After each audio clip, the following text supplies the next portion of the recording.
Bonjour à tous et bienvenue sur La Retraite à 40 ans, le podcast pour prendre sa vie en main. Chaque dimanche, retrouvez une personne comme vous qui échange sans fil sur ses origines, ses ambitions, ses aspirations, sa relation à l'argent.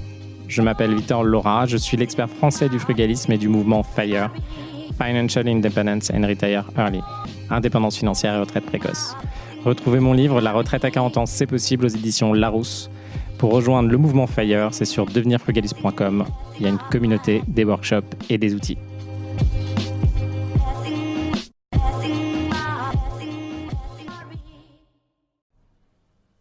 Bonjour à tous et bienvenue dans un nouvel épisode de La Retraite à 40 ans. Aujourd'hui, j'ai 38 ans et il est temps de répondre à un certain nombre de questions. Je commence directement, donc là on va passer sur une trentaine de questions ensemble. Déjà, je voulais commencer par vous dire merci d'écouter ce podcast, merci de me soutenir, que ce soit ici, que ce soit sur LinkedIn ou sur Instagram. N'hésitez pas à m'envoyer des messages parce que je peux et je vais y répondre, que ce soit un épisode de podcast ou que ce soit directement.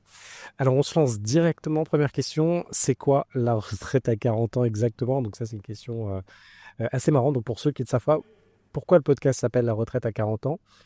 Simplement parce qu'à un moment, on m'a contacté pour écrire un livre. Donc à l'époque, je prenais le mouvement FIRE, donc Financial Independence and Retire Early. Donc le fait de pouvoir, si on veut, avoir assez de revenus pour pouvoir arrêter de bosser. Et en fait, dans ce cadre-là, à un moment, j'ai une journaliste du Monde qui est venue, qui a écrit tout un article sur moi dans le Monde, et ça a enclenché la suite. Et la suite a mené à ce que Larousse me contacte pour écrire un livre sur les investissements. Et simplement, à ce moment-là, le livre, elle a poussé, donc Elodie, mon éditrice, a poussé que le titre s'appelle La Retraite à 40 ans.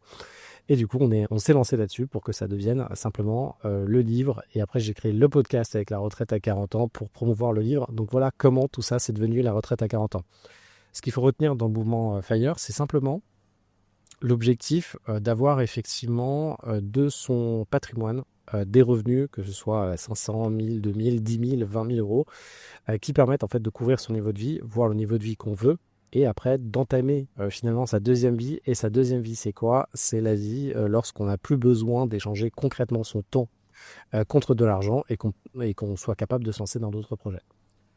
Deuxième question, retraite ou liberté financière, quelle différence? Alors très bonne question aussi. Donc je pense que alors là le mot est un petit peu extrapolé. Enfin, pour moi en tout cas, la façon dont j'en parle, la retraite ou liberté financière, c'est la même chose. Alors on peut revenir un peu sur des détails plus concrets de la différence entre les deux. Je pense que littéralement la retraite, c'est d'essayer d'arrêter son activité et de passer à autre chose. Et ça peut être donc de prendre du temps pour faire d'autres choses dans sa vie, etc. Et liberté financière, c'est simplement de se dire qu'on n'a plus de contraintes financières pour vivre la vie qui nous correspond. Donc, il y en a certains, ça va être 1 000 euros par mois, encore une fois, d'autres, ça va être 5 000, d'autres, ça va être 20 000, etc. Donc, ça dépend vraiment d'où vous en êtes. La liberté financière dépend de vos besoins et de ce que vous voulez réaliser. Donc, la vraie différence entre les deux, je pense que retraite, on entend plus le terme d'avoir fait une carrière ou de se dire ok, j'arrête finalement les projets qui m'ont emmené, et liberté financière, c'est d'avoir le montant de pouvoir arrêter.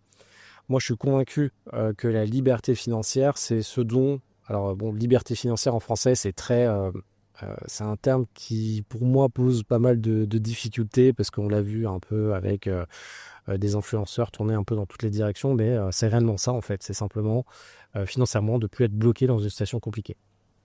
D'où vient ce mouvement FIRE, donc Financial Independence and Retire Early? Ça vient des États-Unis dans les années 90. Ça a été évangélisé par un livre qui s'appelle Your Money or Your Life de Vicki Robin, qui en fait explique que la plupart des Américains se lancent dans une course à la maison américaine, un rêve commun américain qui est d'avoir sa maison avec son chien, avec ses enfants, et que finalement ce rêve américain ne correspond pas à tout le monde et que beaucoup vont se perdre dans cette quête-là, alors que en se structurant différemment, en se centrant pas sur la consommation, on peut finalement atteindre une liberté qui sera peut-être pas, on va peut-être pas atteindre cette maison en périphérie, parce que pour les Américains, souvent habiter dans le centre-ville, c'est pas intéressant, c'est plutôt en périphérie des villes, en banlieue, c'est pas forcément ce qu'il faut. Donc ce mouvement vient de là. Après, il y a eu plusieurs personnes qui sont intervenues dessus. dessus. Et le fonctionnement de base du mouvement FIRE, donc en tout cas comment ça a été constitué aux États-Unis, c'était simplement de reprendre le modèle de retraite qu'ils ont eux, c'est-à-dire par capitalisation. Les personnes vont investir et après, ces investissements qui sont principalement en bourse vont leur permettre de vivre concrètement de leurs invests. Et en fait, le jeu derrière ça, c'est comment on peut adapter sa vie pour finalement atteindre cette retraite le plus rapidement possible. Et aux États-Unis, il est possible de pouvoir du coup pousser l'exercice beaucoup plus loin pour atteindre ça. 4. Faut-il vraiment arrêter de travailler? Alors, moi en tout cas, que ce soit dans ma famille ou de façon générale, je pense que le travail, ça aide beaucoup. Ça permet, alors il y a plusieurs façons de voir les choses, mais le travail déjà, ça peut être un jeu. Ça dépend comment on le vit. Effectivement, si on a une intensité qui ne nous correspond pas, si on doit faire des tâches qui ne correspondent pas, ça peut être très compliqué. Mais en réalité, il est tout à fait possible de continuer. Et en fait, arrêter de travailler, c'est pas forcément l'objectif de façon générale. Donc finalement, faut-il réellement et vraiment arrêter de travailler? Je ne pense pas. On peut tout à fait continuer. En tout cas, l'essentiel, c'est de réussir à se protéger contre les évolutions et à gagner un maximum de liberté. Pour gagner un maximum de liberté, il ne faut pas être dépendant d'un État, il ne faut pas être dépendant d'une retraite. Donc on nous explique qu'on va en avoir alors qu'en réalité, il n'y en aura pas pour la France, etc. Il faut se créer sa propre liberté. 5. Pourquoi t'es-tu lancé là-dedans? Alors, je me suis lancé dans tout ce qui était FIRE et liberté financière, etc. Suite à un certain nombre d'échecs. Moi, j'ai eu plusieurs rêves qui m'ont un petit peu animé. Je suis un enfant des années 90, 80. Je suis né en 88. Et il y avait beaucoup de films à l'époque sur les traders, sur l'argent, sur la réussite, etc. Et moi, j'ai vraiment baigné là-dedans.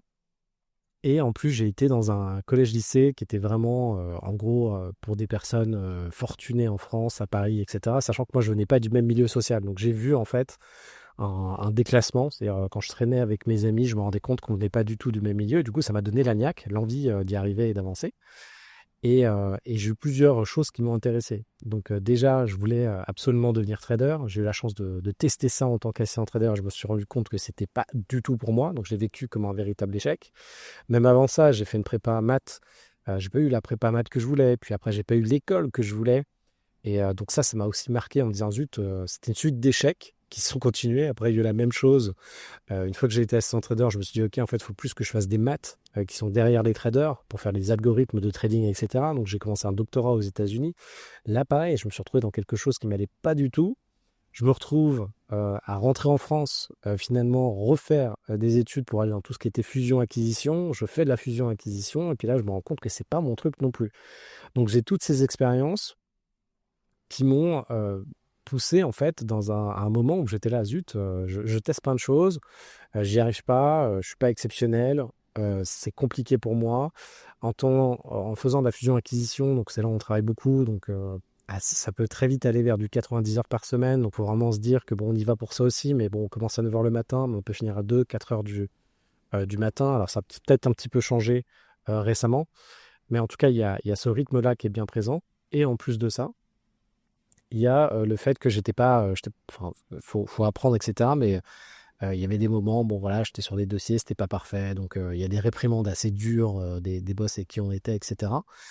Et j'ai vu aussi mes N+1, N+2, en fait, du jour au lendemain, quitter la banque parce qu'ils n'avaient pas eu leur bonus. Et en gros, dans cet univers-là, on ne reste pas si on ne se sent pas désiré. Et en gros, si on n'a pas la rémunération, si on n'a pas la carotte de l'argent, les gens partent parce que c'est quelque chose qui demande quand même beaucoup de sacrifices, comme beaucoup de carrières. Et en gros, assez vite, moi, j'étais un peu à bout là-dedans.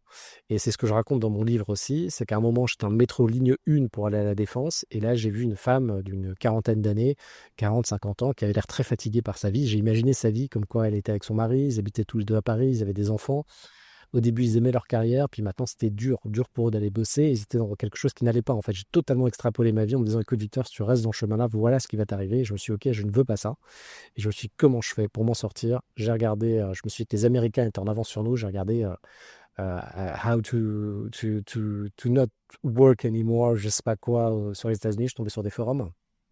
Et là, je suis tombé sur ce mouvement FIRE qui expliquait la démarche.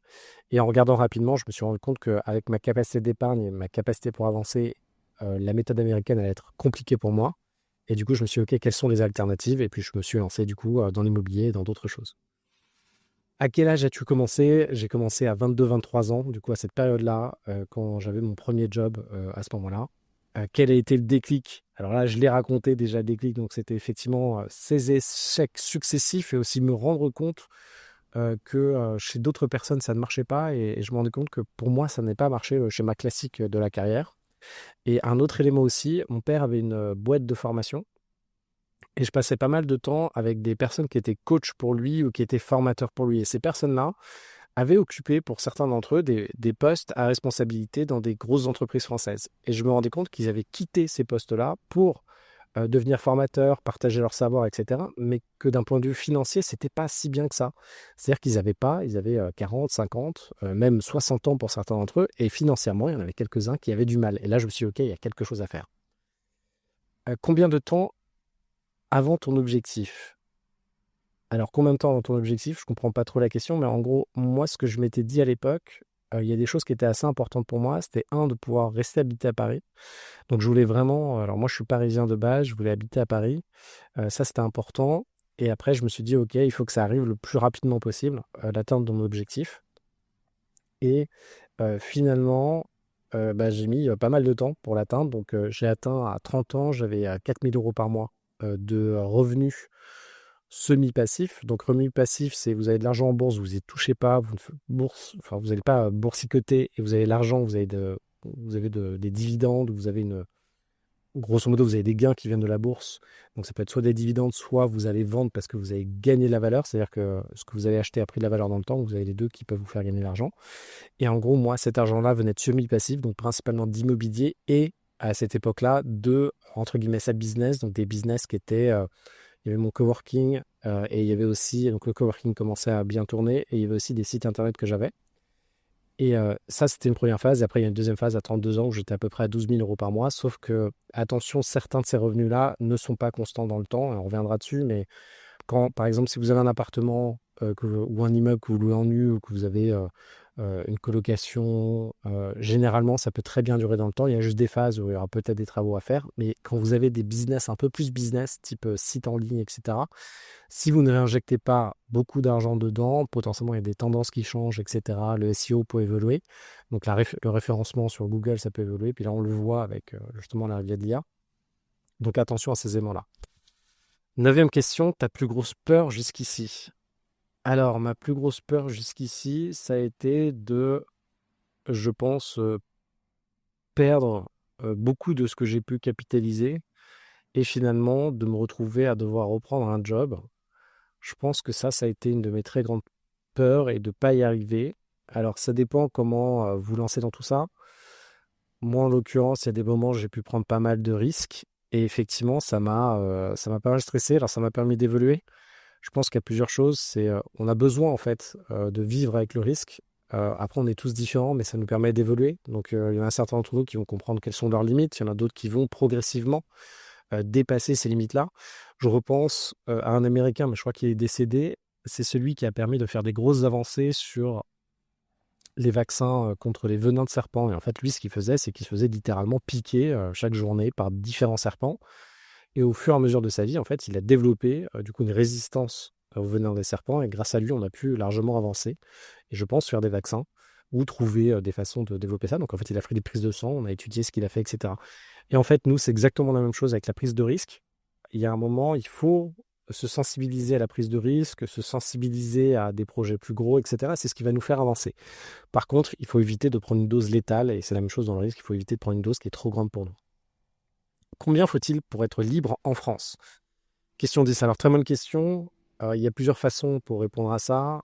Il y a déjà, je pense que ça dépend du niveau de vie que vous voulez.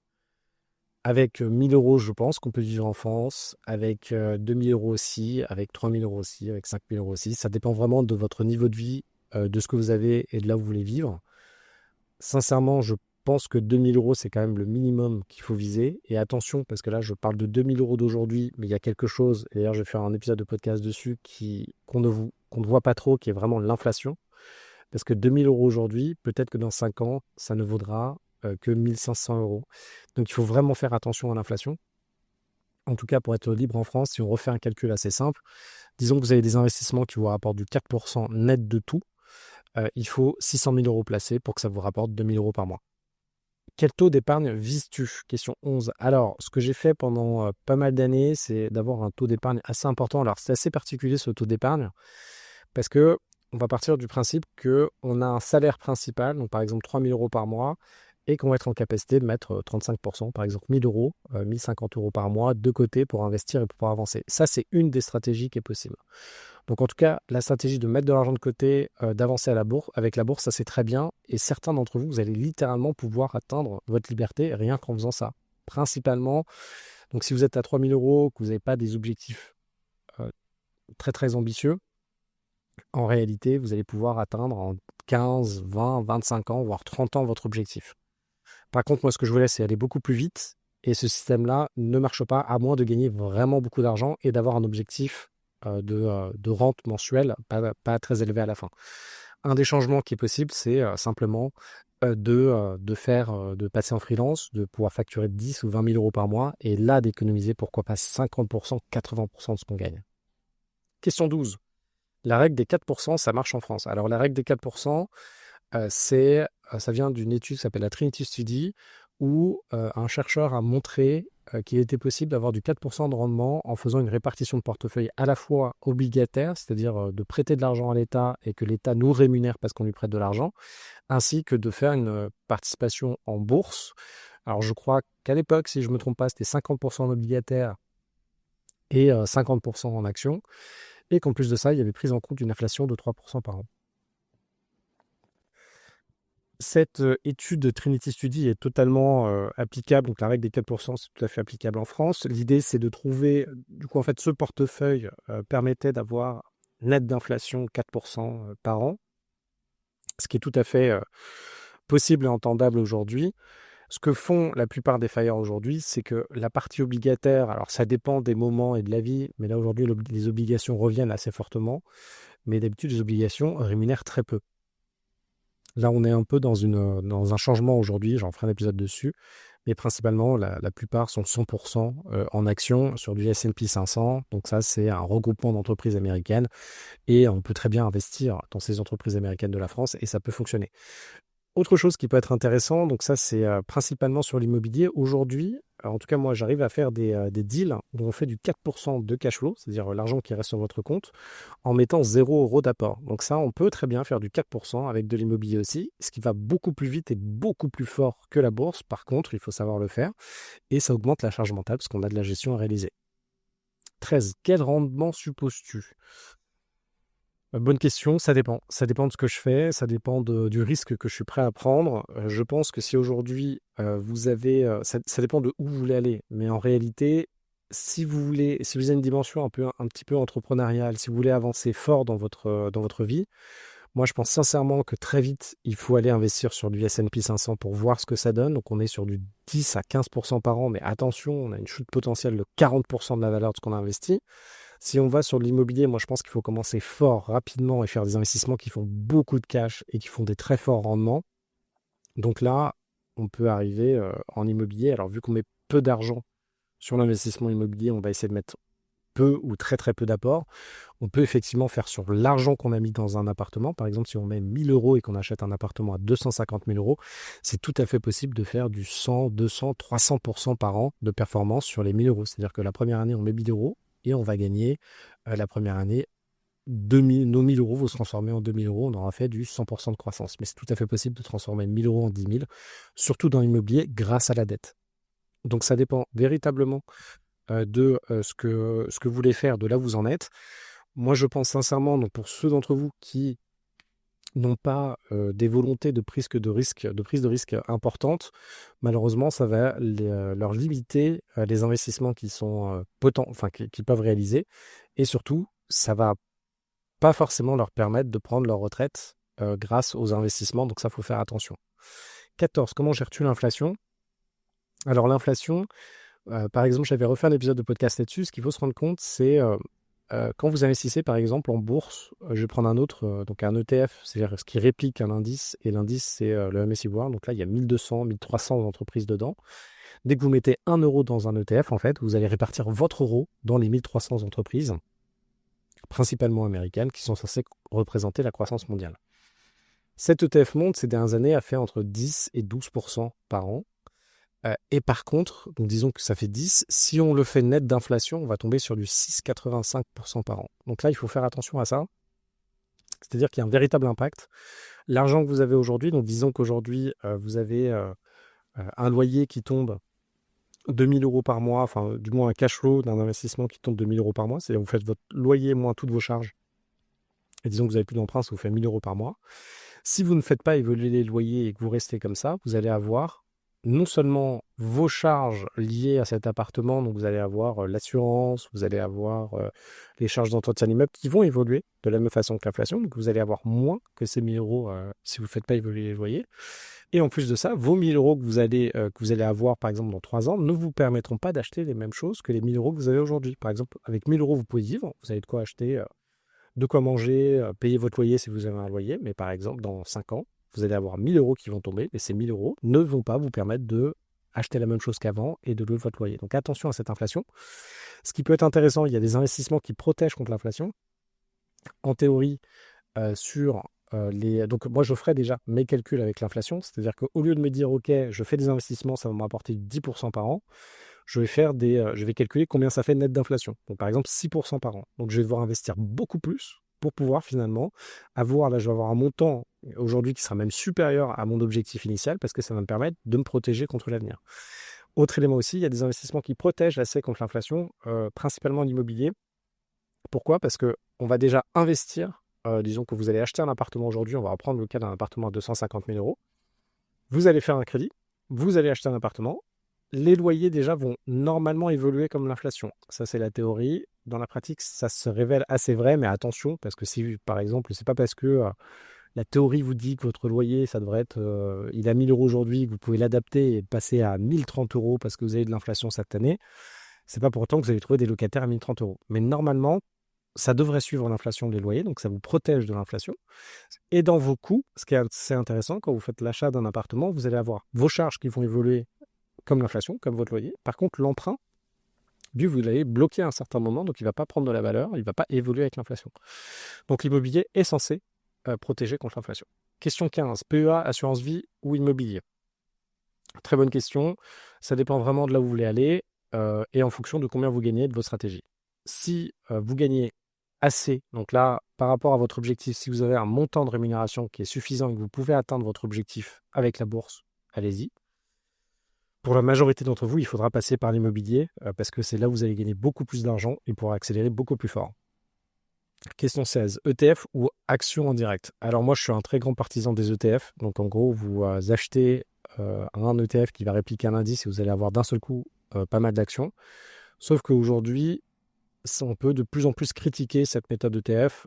J'en ai déjà parlé lors d'un épisode de podcast. Pour faire simple, c'est simplement qu'en ce moment, on a une concentralisation en fait. Bêtement, les gens, ils achètent leur ETF chaque mois, ce qui fait que ça fait augmenter virtuellement le cours de certaines actions, donc il faut faire attention.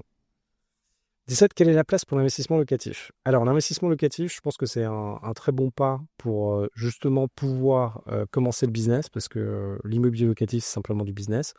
C'est quelque chose qui est nécessaire pour la grande majorité d'entre vous. Vous pouvez très bien faire votre objectif FIRE avec le locatif. On peut très bien aujourd'hui, avec un budget de 50 000, 250 000, réaliser du 300, du 1 000 euros, 1 500 euros de cash flow par mois, sans mettre d'apport. Donc, vous pouvez très bien accélérer là-dessus. Attention, c'est quand même une prise de risque. Vous allez faire un crédit, il va falloir gérer pas mal de choses, mais c'est un très bon exercice pour commencer. Comment optimises-tu la fiscalité? Question 18. Donc, ce qu'il faut savoir, c'est que, en fait, l'argent, c'est un flux. Et dès que l'argent arrive sur vous, qui êtes le dernier jalon de ce flux-là, c'est généralement ce qui vous coûte le plus cher. Donc après, il y a plein de méthodes d'optimiser ça en fonction de est-ce que l'argent, déjà, d'où il vient? Est-ce que c'est l'immobilier? Est-ce que c'est une entreprise? Est-ce que c'est des royalties? Est-ce que c'est autre chose? À chaque fois, il y a des façons différentes de le traiter en fonction de là où il vient. Mais ce qu'il faut retenir, c'est que si l'argent tombe sur votre compte, dans pas mal de cas, c'est là où vous allez avoir la fiscalité la plus élevée. Donc en gros, il faut faire, quoi qu'il arrive en France, de l'optimisation fiscale. Et quoi qu'il arrive, il faut bien penser à comment ces flux vont être dirigés pour payer le moins d'impôts. Rassurez-vous, vous allez quand même payer des impôts, mais en tout cas, il y a des façons de le faire. 19. Que deviendra ta retraite par répartition si tu arrêtes tôt? Alors, très bonne question. Moi, ce que je continue aujourd'hui, quoi qu'il arrive, c'est d'avoir une rémunération qui me permet en tout cas de valider mes trimestres pour la retraite. Je pense qu'à un certain moment, d'ailleurs, il faut que je me pose la question, je vais carrément arrêter de faire ce système-là, parce que là, aujourd'hui, je le fais par principe, parce qu'il y a l'opportunité de le faire, mais indirectement, ma retraite par répartition, j'arrive à un stade où ça va pas du tout être relatif pour moi. 20. Et la Sécu, la mutuelle sans emploi? Très bonne question. La Sécu, la mutuelle sans emploi, donc ça dépend comment vous êtes. Alors moi, j'utilise une technique où je me salarie moi-même dans une CESU, donc je suis assimilé salarié, donc je peux avoir la Sécu, je peux avoir la mutuelle. Et après, ça dépend réellement de ce que vous voulez faire. Il faut se rendre compte que la Sécu et la mutuelle, ça vous coûte excessivement cher en réalité quand vous êtes en France. Quand vous êtes à l'étranger et si vous avez la capacité de faire rentrer de l'argent dans une entreprise, vous avez tout à fait des mutuelles privées qui vous permettent de couvrir mieux que la sécurité sociale et que les mutuelles en France. Ou au moins de façon similaire. Comment valider ces trimestres? Alors, là, valider ces trimestres, ça peut être exactement ce que je vous ai dit. Donc, une des possibilités que vous pouvez faire, si vous voulez garder la sécurité sociale et continuer à valider vos trimestres, vous pouvez, en tant que dirigeant de SASU, être assimilé salarié en vous versant un salaire, et le minimum n'est vraiment pas important, on est sur du moins de 1 000 € par mois, pour valider vos trimestres et vous assurer que vous allez avoir votre retraite. Quel statut RSA, ACRE, micro sont utiles? Merci à tous d'avoir écouté cet épisode de la retraite à 40 ans. N'hésitez pas à me laisser 5 étoiles et un petit commentaire sur Apple Podcast, ça m'aide beaucoup. N'hésitez pas non plus à m'envoyer des petits messages ou laisser un commentaire sur YouTube et je vais prendre le temps de répondre à l'ensemble de vos questions. À très vite.